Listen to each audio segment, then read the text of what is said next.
राहुल गांधी और सोनिया गांधी की 750 करोड़ के एसेट्स जब्त कर लिए गए हैं और साथ ही साथ ईडी ने चार्जशीट फाइल कर दी है उन दोनों के खिलाफ। देखिए, ये सारा मामला रिलेटेड है नेशनल हेराल्ड केस से।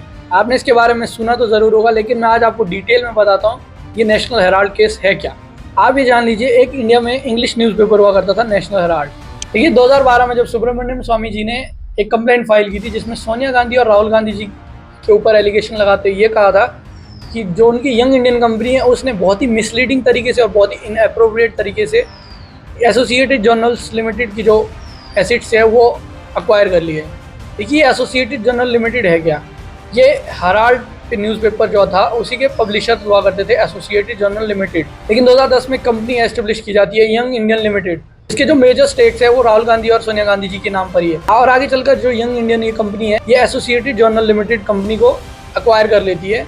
और साथ ही साथ ये भी कहा गया था कि 90 करोड़ का लोन दिया गया था बिना किसी इंटरेस्ट के एसोसिएटेड जर्नल लिमिटेड को, बाद में जो ट्रांसफ़र कर दिया गया था यंग प्राइवेट लिमिटेड को।